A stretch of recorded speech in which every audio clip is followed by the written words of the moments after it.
मुंबई की माया नगरी में इंदौर का नाम रोशन करने वाले जाने माने मीडिया प्रोफेशनल लव पालीवाल का मानना है कि टेलीविजन हो या पहला पर्दा, सभी को कोरोना ने बदला है।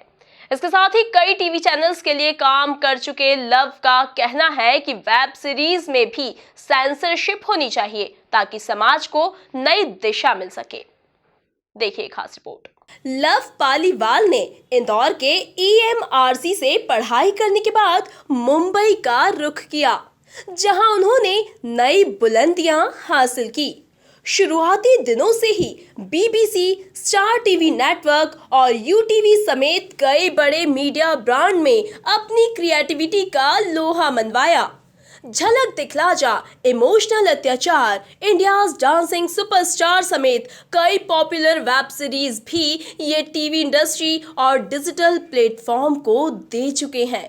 माया नगरी मुंबई में जाने का ख्वाब तो हर हिंदुस्तान का युवा रखता है, लेकिन बहुत कम ऐसे बाशिंदे होते हैं जो वाकई में माया नगरी की तमाम माया को पार करके मुंबई में अपना एक मुकाम हासिल करते हैं। और इंदौर, जिसे कि मिनी मुंबई की संज्ञा भी दी जाती है, एक ऐसा ही नाम और एक ऐसा ही युवा चेहरा मिनी मुंबई से भी मुंबई के लिए उड़ान भरता है। और जब वो वहाँ पर ग्लैमर इंडस्ट्री, टेलीविज़न इंडस्ट्री पर पहुँचता है तो अपनी एक अमिट छाप भी छोड़ता है।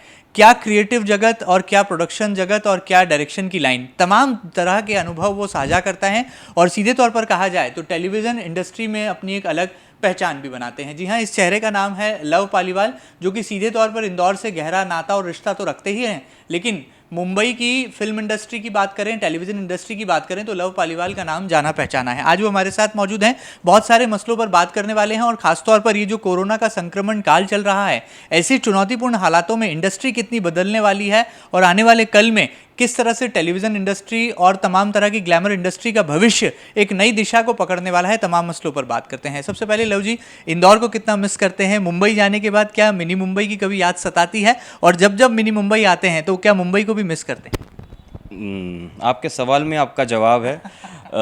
और कितना का पैमाना थोड़ा सा मुश्किल है बताना, बट याद बहुत आती है।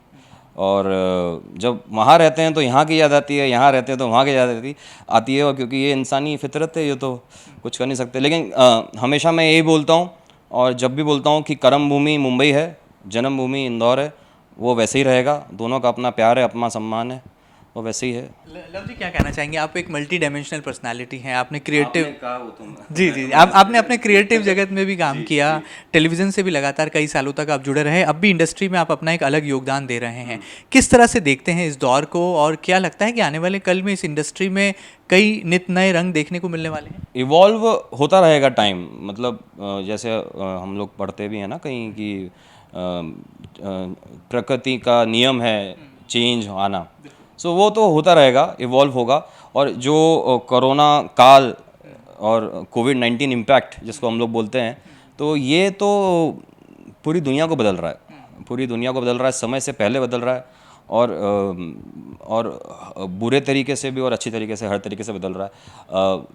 समझदार इंसान वही, या समझदार कम्युनिटी वही, जो ये हर बुरे कठिन समय में भी कुछ अच्छा देख पाए, उसी को समझदारी बोलते हैं। और वहीं पे इंसान और बंदर में अंतर क्या होता है? वही होता है ना कि इंसान इवॉल्व हो सकता है। भगवान ने इतनी सोच समझ हमें दी है कि हम हर परिस्थिति से इवॉल्व हो जाते हैं। आपके सामने ये वही युग है, ये वही टाइम है, ये वही साल है जब हम फरवरी मार्च महीने में, जब हमारे सामने कुछ खबरों में आ रहा था कि ये कुछ ऐसा वायरस आया है और 100-150 लोग चल बसे हैं देश में, तो लोग दुखी हो रहे थे। आज का टाइम वो है, 4 महीने के अंदर एवरेज 750 से 800 लोग गुजर रहे हैं और लोग रक्षाबंधन मना रहे हैं और अयोध्या पूजा हो रही है और दिवाली के जैसे दिए बन रहे हैं और लोग एक दूसरे को बधाई दे रहे हैं। तो इसी को बोलते हैं इवॉल्व हो गए। अब सोचने वाले के ऊपर है वो कि आपको दुखी भी होना है और आपको चैलेंजेस एक्सेप्ट करके आगे भी बढ़ना है और आपको आने वाले कल को फेस भी करना है, क्योंकि कोई छोटी बात तो नहीं है 750-800 लोगों का जाना एक दिन में। बट ये सच्चाई है। तो ये सबसे बड़ा उदाहरण है कि किसी भी परिस्थिति से सोच के, मतलब मानसिक तौर पे डट के आगे निकलना, ये इंसानी फितरत है। इसलिए इंसान है हम लोग, इसके लिए हम लोग जहाँ थे वहाँ से यहाँ पहुँचे हैं, नोमैड के ज़माने से। तो यही है। मीडिया इंडस्ट्री कितनी बदलेगी? आपको लगता है कि ये जो न्यू नॉर्मल का दौर आएगा, इसमें मीडिया इंडस्ट्री में क्या वेरिएशंस आप देख रहे हैं, क्या महसूस कर पा रहे हैं? क्योंकि मुंबई से बहुत नज़दीक से, बहुत करीब से आप जुड़े हैं। समय बहुत ख़राब है। सिर्फ मीडिया इंडस्ट्री के लिए नहीं है, हर इंडस्ट्री के लिए समय ख़राब है। और मीडिया इंडस्ट्री के लिए इसलिए ज़्यादा ख़राब है क्योंकि लाइब्रेरी कंटेंट पे आप कब तक, आर्काइव कंटेंट पे आप कब तक चैनल चलाओगे? जो इतने सालों की मेहनत से जो चैनल्स बने हैं, इतने सालों की मेहनत से जो शोज़ की जीआरपी टीआरपी के भरोसे एक प्लेटफॉर्म, एक बेंचमार्क स्टैब्लिश किया है, आज सबका अस्तित्व खतरे में है। सबका सर्वाइवल का क्वेश्चन मार्क है क्योंकि शूट रुका हुआ है। कंप्लायंस इतने ज़्यादा हैवी हैं क्योंकि कंप्लायंस ज़रूरी है, सुरक्षा भी ज़रूरी है, और बिज़नेस भी आगे होना है। तो हर दिन, हर हफ्ता, हर महीना हमारे यहाँ सोचा जाता है कि किस तरीके से बिज़नेस को एज़ यूजुअल रन किया जाए और सबकी सिक्योरिटी को, सुरक्षा को ध्यान में रखते हुए। और लेकिन बहुत कुछ बदल जाएगा। जिस तरीके से कंज्यूमर कंटेंट एब्जॉर्ब करेगा, और थिएटर्स को आप बात कर लो, थिएटर्स में मतलब ये वो टाइम मुझे लगता है कि इंसानी फितरत होती है कि महीना, 2 महीना, 6 महीना, 5 ईयर बोर्ड मीटिंग, प्लानिंग, ये सब चीज़ें बहुत लोगों ने करके रखी है। इसकी आदत पड़ गई थी। इंसान को लगने लग गया था कि सब कुछ मेरे कंट्रोल में है। कंपनीज़ को लगने लग गया था, कॉर्पोरेट जायंट्स को लगने लग गया था सब कुछ मेरे कंट्रोल में है और जैसा हम चाहेंगे वैसा होगा। लेकिन कोविड ने ये एहसास दिला दिया है कि किसी के कंट्रोल में कुछ नहीं है।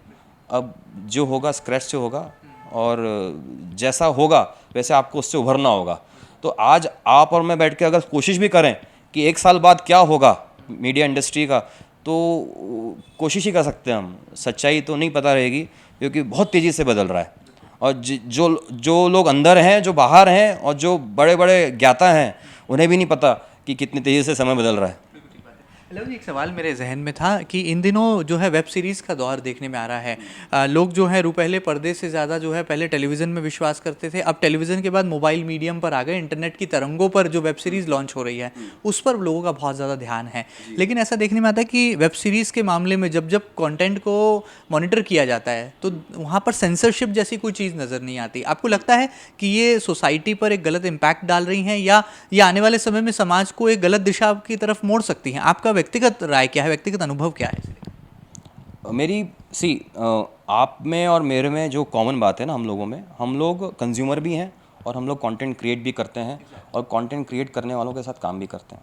तो मुझे पर्सनल, आपने बोला व्यक्तिगत राय, तो पर्सनली मैं हमेशा इस तरह के प्रश्न से परेशान भी रहता हूँ और लोगों को भी परेशान पाता हूँ, आसपास लोगों को। क्योंकि क्या होता है कि टेलीविज़न में ना एक हमें सबसे कंटेंट कौन से प्लेटफॉर्म पे जाना है, बनाने वाले तो हम ही लोग हैं, हिंदुस्तानी लोग हैं। ऐसा तो नहीं है कि बाहर से आ रहा है। जो बाहर से आ रहा है उस पर भी कंट्रोल हमारा है कि हमें क्या लेना है, क्या नहीं लेना है और क्या दिखाना है, क्या नहीं दिखाना है।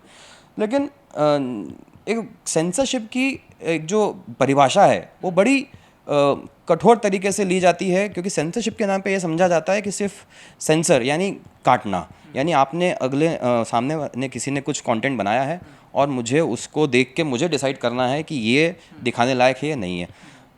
मुझे उससे ज़्यादा सेंसरशिप का रोल ये लगता है कि एक जवाबदारी वाला रोल होता है, और ये रोल ब्रॉडकास्ट मिनिस्ट्री के ज़रिए आज तक टेलीविज़न में जो फॉलो होता आया है, और ज़रूरत पड़ने पे मिनिस्ट्री और गवर्नमेंट ने आगे आके वो चैनल्स जो बाहर के देशों से रिले हो रहे थे हिंदुस्तान में, उनको भी रोक लगाई थी एक टाइम पे, जब गवर्नमेंट आई थी और बीजेपी सरकार आई थी, शायद मुझे याद है वाजपेयी जी के टाइम पे।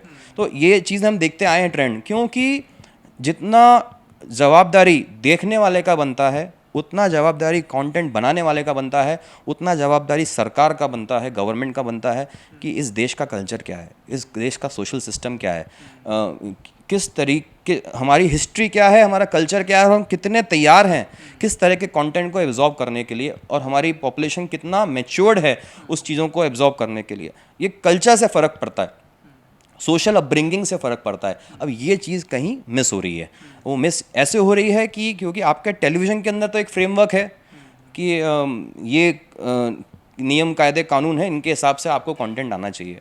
उसके बावजूद नागिन वगैरह हम लोग देखते हैं, और हम लोग देखने वाले देखते हैं और हंसने वाले हंसते हैं कि ये क्या हो रहा है, बट ठीक है।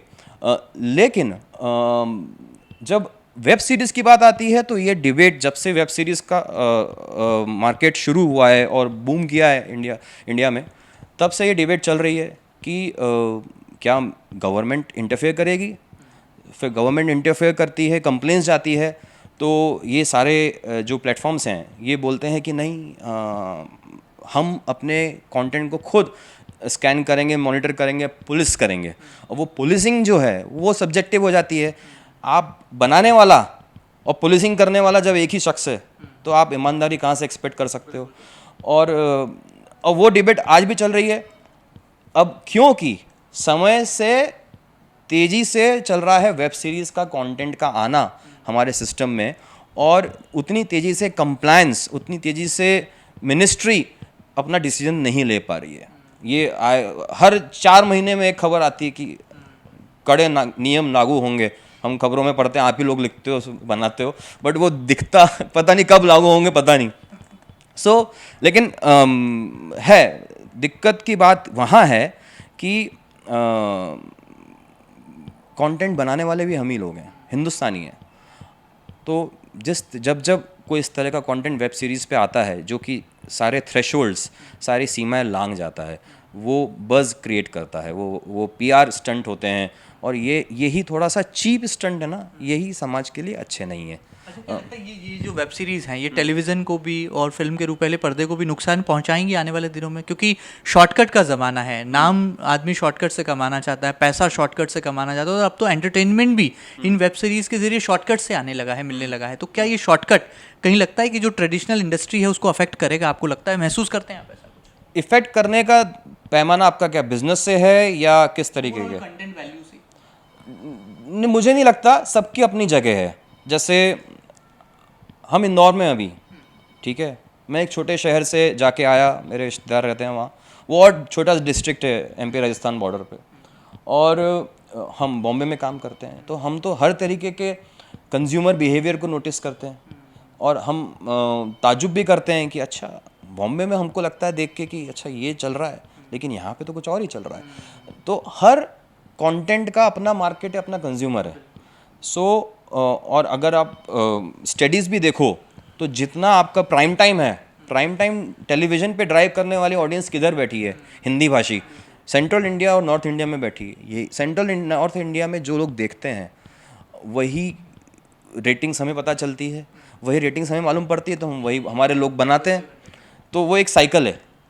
अब फिर मोबाइल में आ गया कंटेंट, तो मोबाइल घर घर पहुंच गया, हर बच्चे के पास आ गया, तो अब वो जो चाहे वो देख रहा है। चिंता की बात यहाँ है कि हम नहीं बचाएंगे या हम नहीं ध्यान रखेंगे तो कौन रखेगा? तो एग्ज़ाम्पल के तौर पे एक बड़ी प्रोड्यूसर हैं, बहुत उनका नाम बार बार आता है क्योंकि जिस तरह का कंटेंट वो अपने प्लेटफॉर्म पे दिखाते हैं, और उस पर काफ़ी पुलिस फाइल कंप्लेन भी होती है, काफ़ी हल्ला मचता है, काफ़ी न्यूज़ में बातें होती हैं। लेकिन मुझे ये लगता है कि क्या उनके परिवार में बच्चे नहीं हैं, या उनके परिवारों में, रिश्तेदारों में कोई इस तरह की चीज़ें देखता है और इस तरह के शोज़ देखता है, तो क्या उनके मन में विचार नहीं आते, या कैसे उन्होंने, मतलब उनका खुद का परिवार है, उन्होंने तो अडॉप्ट भी किए हैं अभी।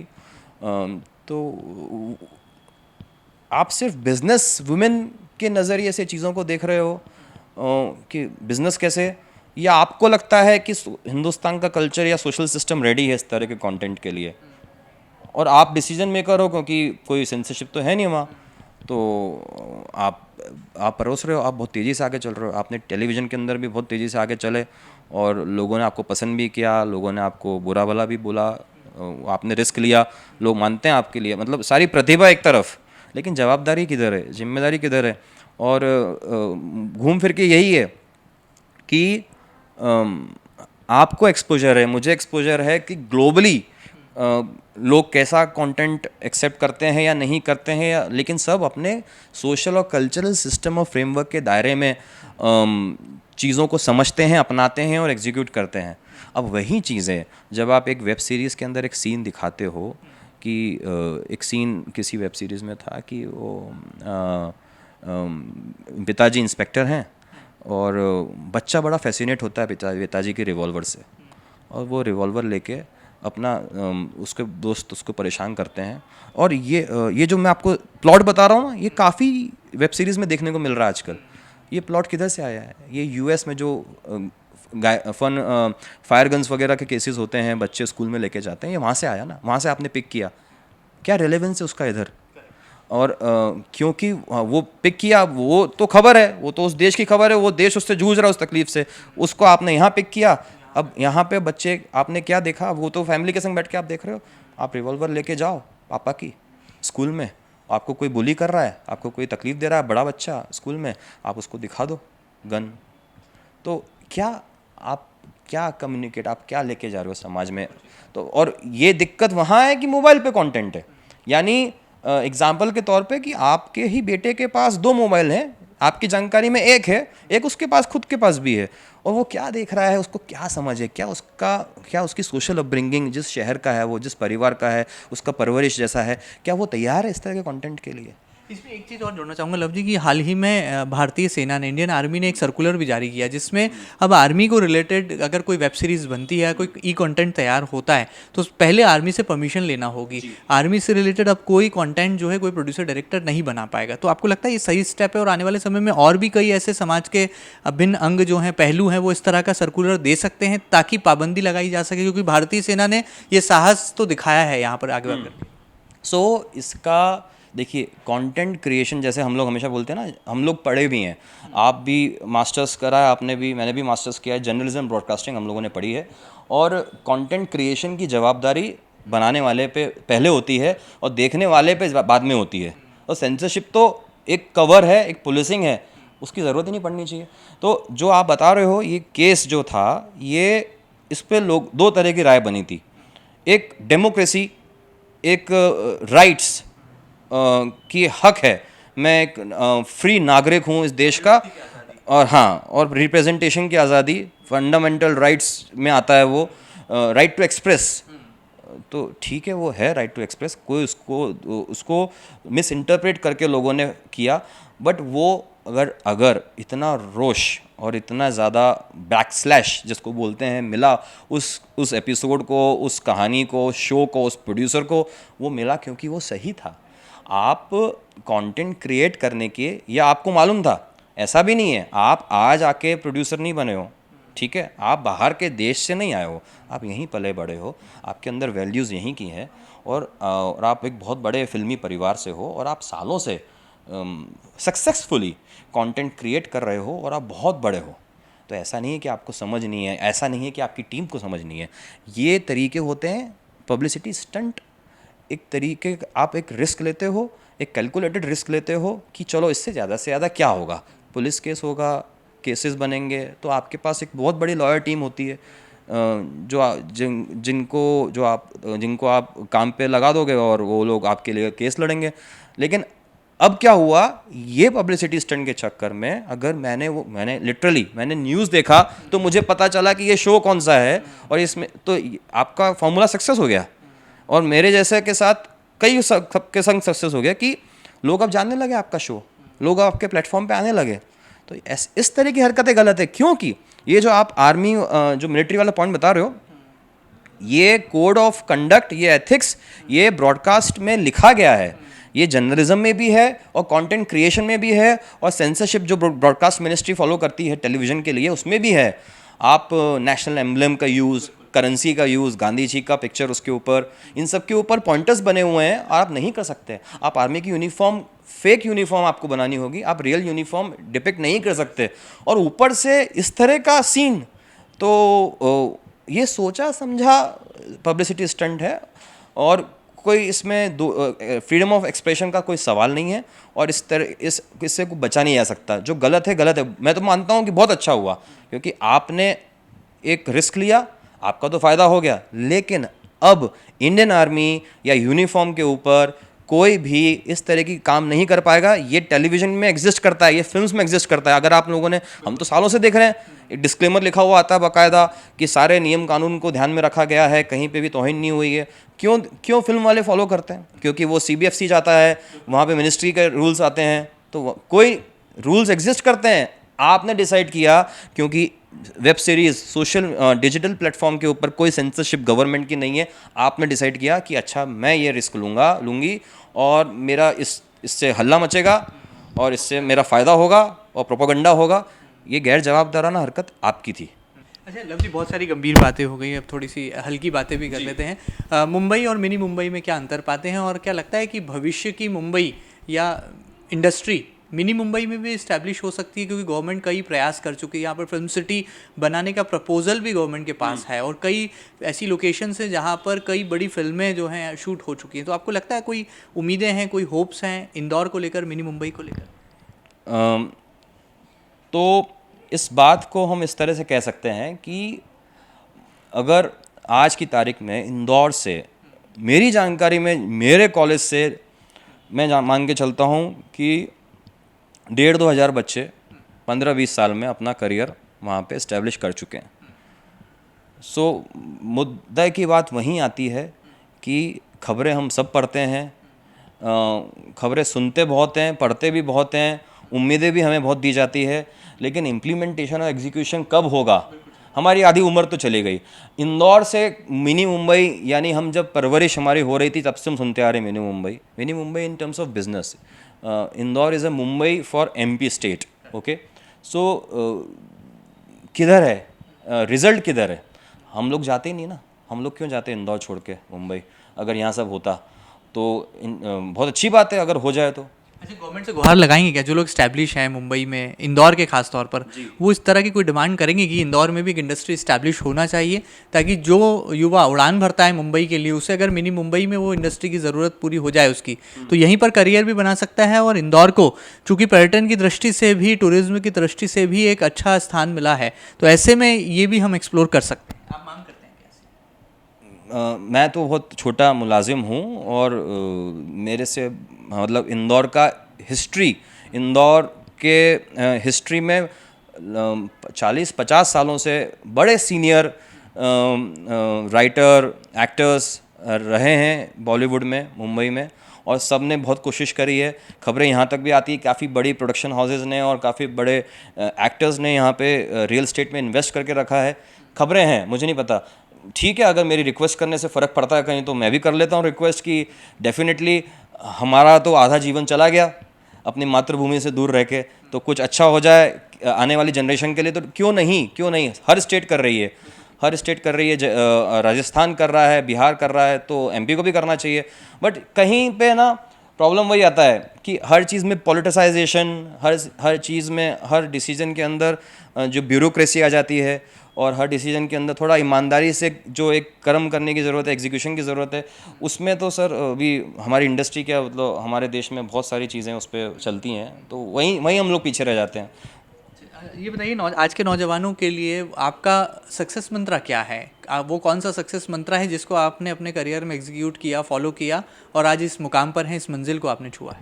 सर देखिए, मुकाम तो मुझसे भी काफ़ी सक्सेसफुल लोग हैं आगे पीछे, बट हर इंसान को अपनी क्षमता, अपनी स्ट्रेंथ और वीकनेस पता होना चाहिए। सबसे इम्पॉर्टेंट वो है, और स्ट्रेंथ और वीकनेस को के मद्देनज़र उसको मॉनिटर करते हुए अपने स्ट्रेंथ पे काम करना चाहिए, अपनी वीकनेस पे काम करना चाहिए, और उसके हिसाब से अपना रास्ता बनाना चाहिए। और देयर इज़ नो शॉर्टकट, ये आप भी जानते हो, मैं भी जानता हूँ, दादा कैमरा कर रहे हैं ये भी जानते हैं। और हर इंसान जो अपने बलबूते पे, बिना अपने फैमिली सपोर्ट के, अपने बलबूते पे अपना करियर बनाता है, अपनी लाइफ बनाता है, वो जानता है कि सक्सेस का कोई शॉर्टकट नहीं होता, कोई एक फार्मूला नहीं होता। आपको कर्म करते रहना है और आपको प्रोग्रेसिव रहना है लाइफ में, because specially this industry is about the people who are progressive in life in terms of learning new skill set. आप वो करते रहोगे, आप इवॉल्व होते रहोगे। जैसे ह्यूमैनिटी कोविड से इवॉल्व हो रही है, वैसे ही हम लोग अपनी अपनी फील्ड में इवॉल्व होना ज़रूरी है। हम इवॉल्व होते रहेंगे, हम रिलेवेंट बने रहेंगे। हम रिलेवेंट बने रहेंगे तो हम किसी के काम आएंगे, और इस तरह से हमारा करियर ग्रो करता रहेगा। और जिसको जिस दिन लगता है कि मुझे सारी सरस्वती मिल गई है, मुझे सारी लक्ष्मी प्राप्त हो गई है, उसका उस दिन से पतन शुरू हो जाता है। ये मतलब मैंने अपने पूर्वजों से, अपने फैमिलीज़ में ये सीखा और अपने एक्सपीरियंस में ये सीखा है। तो जिस दिन जिसने सोच लिया कि मैं अब ज्ञाता हूँ सर्वश्रेष्ठ, उस दिन से उनका टाइम पतन शुरू हो जाता है। तो प्रोग्रेसिव रहना ज़रूरी है और कर्मठ होना ज़रूरी है मेरे भाषा में। तो बहुत बहुत शुक्रिया, आपने बहुत सारा समय दिया। तो ये लव पालीवाल वो चेहरा जो कि मिनी मुंबई से उड़ान भर के मुंबई की माया नगरी में इंडस्ट्री में एक अलग अपनी न केवल पहचान बनाए हुए हैं, बल्कि किस तरह से इस कोविड काल ने इंडस्ट्री को एक नई दिशा दी है, कैसे हमें इवॉल्व होना पड़ेगा, आने वाले कल की तमाम चुनौतियों को, तमाम चैलेंजेस को एक्सेप्ट करना होगा, और साथ ही साथ एक वेब सीरीज का जो बड़ा मुद्दा है जिसे लेकर समाज में चिंतन और मनन और मंथन ये तीनों चल रहे हैं, उस पर भी उन्होंने बेबाकी से अपनी राय रखी और साफ तौर पर कहा कि एथिक्स तो यहाँ पर बने हुए हैं, लेकिन शर्त है कि उसे जो तमाम बनाने वाले फिल्मकार हैं, जो डायरेक्टर हैं, जो प्रोड्यूसर हैं, जो क्रिएटिव डायरेक्टर्स हैं, उनकी जिम्मेदारी है, और इंडस्ट्री में हर काम करने वाले बाशिंदे की अपनी एक जिम्मेदारी होती है। यदि उसका वो सही तरीके से निर्वहन करता है तो ज़रूर हम समाज को एक सकारात्मक और सही दिशा में ले जा सकते हैं, और शायद यही काम है रुपहले पर्दे का भी, टेलीविज़न स्क्रीन का भी, और वर्तमान दौर में इंटरनेट की तरंगों पर तैर रही तमाम वेब सीरीज़ का भी। एमपी न्यूज़ पर लगातार खबरों का काफिला इसी तरह से रफ्तार पकड़ते रहेगा। फिलहाल दीजिए इजाज़त। कैमरा पर्सन अरुण यादव के साथ महेंद्र सिंह, एमपी न्यूज़, इंदौर।